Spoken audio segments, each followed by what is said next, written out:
જય શ્રી કૃષ્ણ, જય માતાજી બધાને। અને આજે તો અમારે સાંજે વાળુમાં સેન્ડવિચ બનાવવાની છે, એટલે સેન્ડવિચનું બધી તૈયારી ચાલુ છે।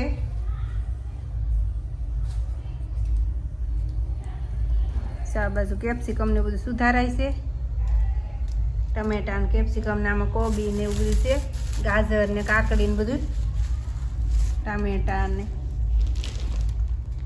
આ બ્રેડ ને બટેટા બફાય છે એવું છે। તો અત્યારે તો જો બધું સુધારવાનું ચાલુ કરી દીધું છે। અને આજે તો ગણપતિ બાપા આવતા હોય એટલે અવાજે બહુ બધી આવે છે બહાર, બધી ડીજે ને એવું વાગતું હોય કે નહીં, એટલે અને દીદી અહીં મેયોનેઝ બનાવે છે, ઘરે જ બનાવવાનું હોય એટલે મિક્સરમાં કાઢે છે। કેવી રીતનું બનાવવાનું હોય દીદી? કેવી રીતના બનાવવાનું હોય?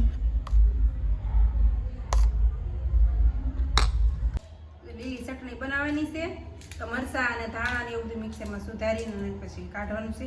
તો ધાણા સુધારી નાખ્યા છે, લીંબુ નાખી દીધું છે, બધા મસાલો નાખી દીધો છે, અને મરચાં સુધારીને નાખવાના છે ચટણી માટે, એટલે મીડિયમ તીખી થાય ને એટલે થોડાક મરચાં આપણે મોળા હોય ને એવા લઈએ, નકર પછી તીખી બહુ થઈ જાય ચટણી, બ્રેડમાં લગાવવાની હોય કે નહીં। લીંબુ બધું નખાઈ ગયું છે આમાં, ધાણા જીરું મીઠું બધું નખાઈ ગયું બધું। આ બટેટા બફાઈ ગયા છે, એને ફોલવાના છે, આ બધું બટેટાને વેજીટેબલ કપાઈ ગયું છે, થાળી ભરાઈ દીધું, આખી થાળી બધું પડ્યું હતું ને તો કીધું આજે તો સેન્ડવિચ બની નાખી। અને મને છે ને આમથી ડોગ 2 દિવસ આમથી આમ બોલી નથી થતી, રોટલા બહુ ગળાય એવું છે ને એવું છતાં સેન્ડવિચ બનાવી નાખી। ડોક રહી ગઈ છે, કંઈક દુખે છે બહુ મને। ચટણી જો બની થઈ ગઈ છે તૈયાર, જાય કાંક બની ગઈ છે।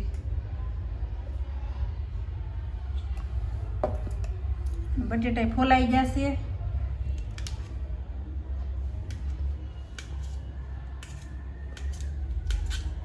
બટેટા થઈ જશે તૈયાર। એમાં ધાણા નાખ્યા છે, મીઠું નાખ્યું અને લીલા મરચાંની ચટણી નાખી છે, નાખીને બટેટા થઈ જશે તૈયાર। હવે સારી રીતના માવો બની ગયો છે,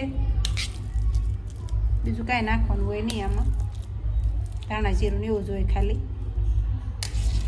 સેન્ડવિચ મશીન છે ને અમારે થોડુંક નાનું છે, અને આ બ્રેડ છે ને મોટી છે એવું છે, તો થોડીક બહાર નીકળશે એવું થાય। દીદી કેમ લાગે છે કોર નીકળશે જ તે બહાર, પણ હવે હાલશે કંઈ નહીં, નાની હોય ને તો હાલે, તો પછી હાવ નાની આવી થઈ રહે ને એવું થાય, એટલે આમ 60 પેકેટ આવે ને જ લેવું પડે, એટલે થઈ રહે અમારે। અને હજુ બધા વેજીટેબલ મિક્સ કરી દેવાના છે, અને પછી હાંડીમાં નાખીને મેયોનેઝ નાખી અને મિક્સ કરી દેવાનું, તો કેટલા અસર લાગે છે। આવું બધું કાસું જ છે આમાં, ડાયટ કરતા હોય ને એને સારું પડે કા દીદી? બધું વેજીટેબલ ખાવા મળે આમાં। સેન્ડવિચ એક જ વસ્તુ આવી છે કા, નો તેલ આવે કાંઈ નહીં, તળવાની નહીં, એટલે આવું આમ સારું ખાવામાં, હેલ્ધી।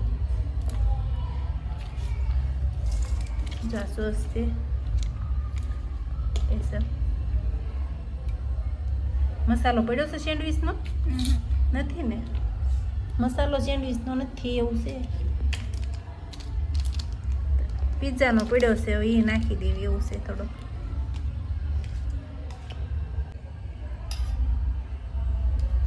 થોડો થોડો એક ઓલાનો 2 સેન્ડવિચ ભરાય ને એવી રીતના એટલો ભેગું કરતું જવાનું મિક્સ કા। મસાલો નાખી દીધો, મેયોનેઝ નાખ્યું, અને થોડુંક મીઠું નાખવાનું છે હવે,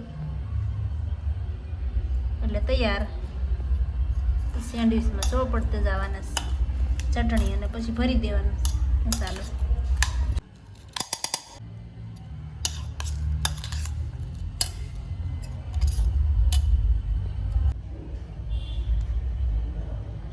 સેન્ડવિચ ભરવાનું કરી દીધું છે ચાલુ, સોસ લગાવીને પછી ચટણી લગાવવાની, એક અહીં લગાવીને તૈયાર થઈ ગઈ છે ભરાઈ।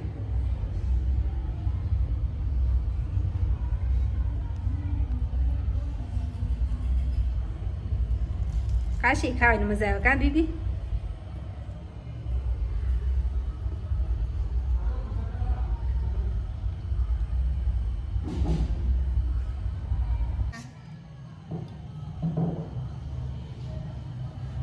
બધા વેજીટેબલ નાખી દેવાના. મિક્સ જ કરી દીધા એટલે ઉપાધિ નહીં, થોડા થોડા લઈ લઈને નાખવા. એના કરતાં આ બધું મિક્સ થઈ જાય એટલે બધું સરખું ઓલામાં જાય ને માપમાં, કાંઈ ઓછા વધુ ન થાય.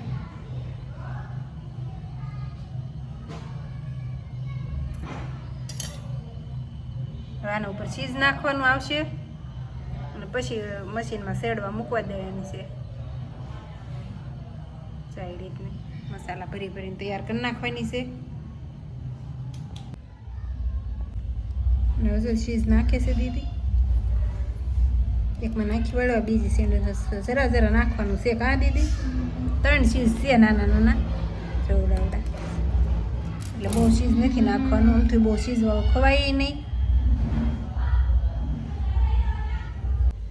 મશીન છે ને આમાં નાનું છે થોડુંક સેન્ડવીચનું, સેન્ડવીચ મોટી થાય એવું છે.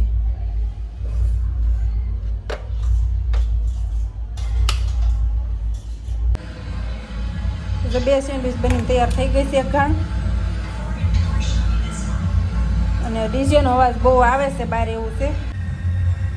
તો 2 ઘાણ સડી જશે, વાળો કરાવી 2 જશે અને હજી આ 1 ઘાણ મૂકવાનો છે.